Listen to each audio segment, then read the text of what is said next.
L'hygiène des mains est un élément essentiel dans la prévention des infections associées aux soins. L'efficacité de cette pratique dépend de nombreux paramètres qui suscitent autant de questions chez les professionnels de santé. Pourquoi? Quand? Comment? Avec quoi? Que faire lorsque mes mains sont irritées?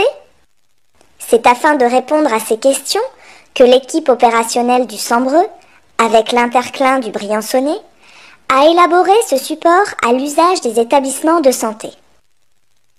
Un portail en ligne ouvert à tous, hygiènedesmains.fr, comporte des informations complémentaires.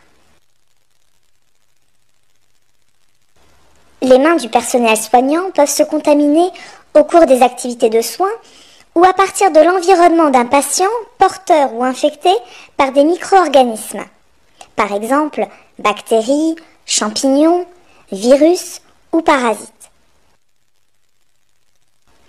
Elles peuvent alors transmettre ces agents infectieux et être à l'origine des infections associées aux soins, voire même d'épidémies. Une hygiène des mains appropriée crée une barrière à cette transmission et permet donc de diminuer le risque d'infection associé aux soins. Dès 1850, le docteur Ignaz Semmelweis démontra l'utilité du lavage des mains des médecins entre l'opération de dissection d'un cadavre et la réalisation d'un accouchement. Ce geste diminuait le nombre de décès des femmes par septicémie. Aujourd'hui, de nombreuses études scientifiques vérifient la diminution du nombre d'infections associées aux soins parallèlement à l'amélioration de l'hygiène des mains. La plupart des infections associées aux soins sont liées à des micro-organismes retrouvés sur les mains. Le contact direct avec les mains est la principale voie de transmission des micro-organismes à l'hôpital. Cette transmission manuportée peut aussi être indirecte, par l'intermédiaire du matériel médical. L'ensemble des micro-organismes portés par la peau constitue la flore cutanée. Celle-ci se divise en une flore résidente et une flore transitoire. La flore résidente est présente de façon permanente sur la peau. Elle constitue une barrière efficace contre la colonisation par micro-organismes extérieurs. Mais la flore résidente peut aussi être responsable d'infections cutanées, d'infections sur cathéter, voire même de septicémie. La flore transitoire, quant à elle, provient du tube digestif ou de l'environnement. Et elle fait un séjour bref sur la peau. C'est cette flore qui joue un rôle important dans la transmission des micro-organismes et l'apparition des infections associées aux soins. Chez les patients hospitalisés, on y retrouve les bactéries multirésistantes aux antibiotiques. Dans toutes les activités de soins, l'hygiène des mains représente un moyen simple, efficace et économique parmi l'ensemble des mesures de prévention des infections associées aux soins.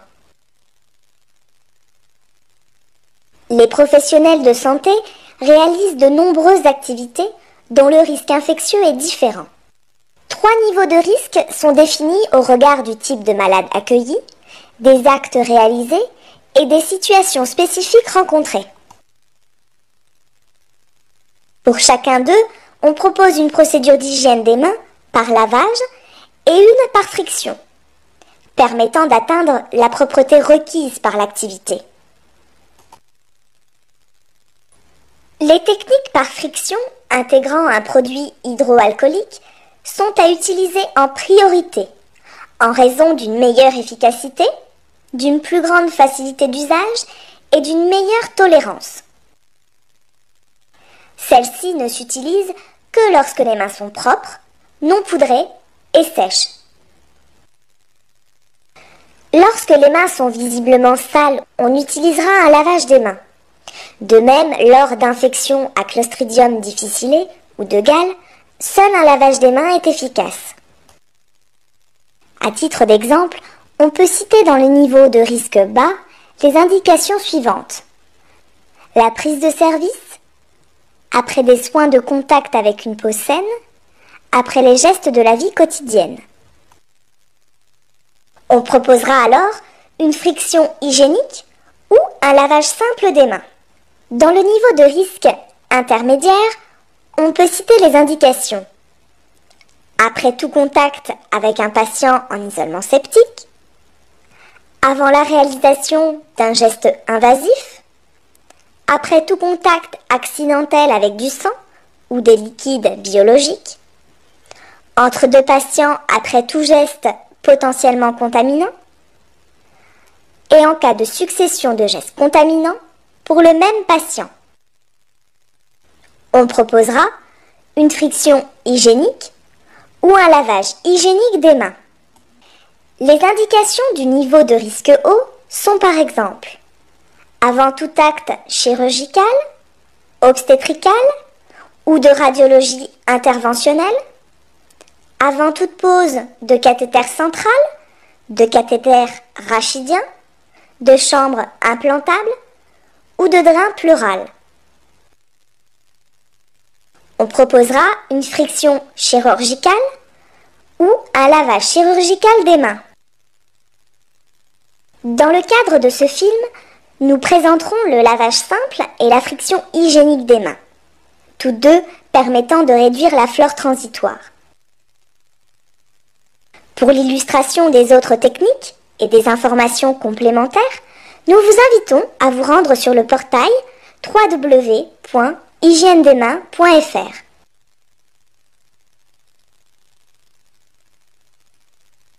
Des recommandations préalables s'imposent à toute procédure d'hygiène des mains. Les ongles doivent être courts, propres, sans vernis, même incolore, et sans faux ongles. Portez attention aux régions qui bordent les ongles où vivent de nombreux microbes. Enlevez les bijoux, bagues, alliances, montres, bracelets, qui favorisent le portage de micro-organismes. Relevez les manches longues au-dessus des coudes.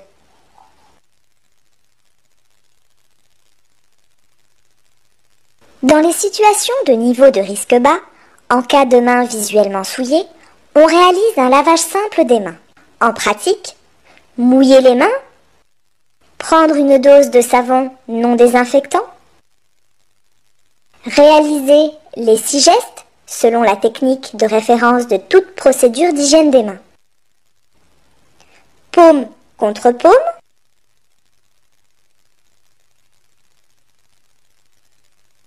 paume de la main droite sur le dos de la main gauche et vice-versa,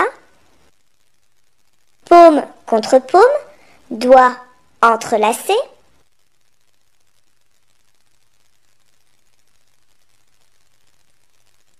dos des doigts contre la paume opposée avec les doigts emboîtés,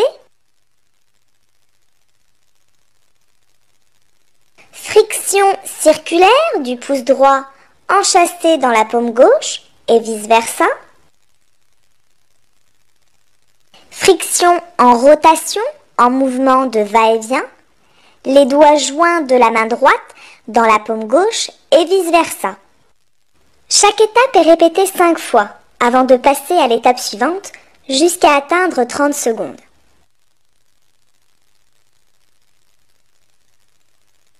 Pratiquez un rinçage de 15 secondes minimum.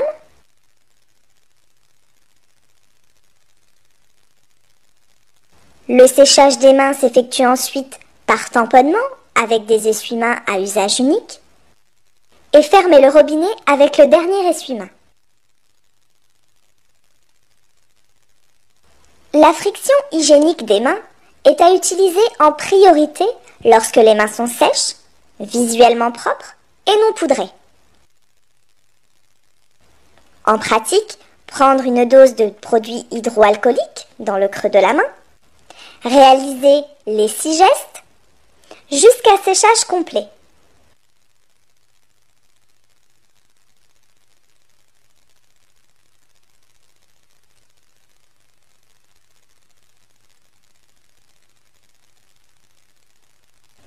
En fonction du produit hydroalcoolique, le volume utilisé sera adapté.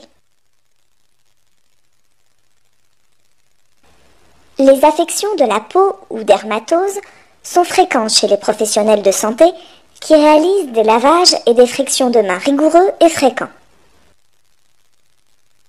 Elles se manifestent par un dessèchement, une irritation ou des démangeaisons et sont liées à une intolérance à un produit.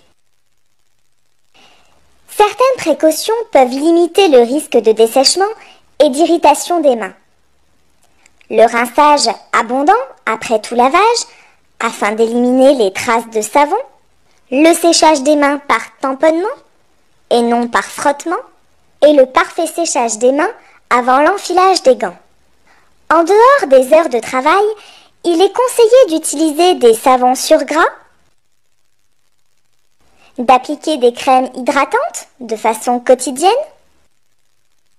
Enfin, dans les opérations de ménage, de vaisselle, de bricolage ou de jardinage, il est recommandé de porter des gants. En cas de persistance des symptômes, n'hésitez pas à consulter la médecine du travail.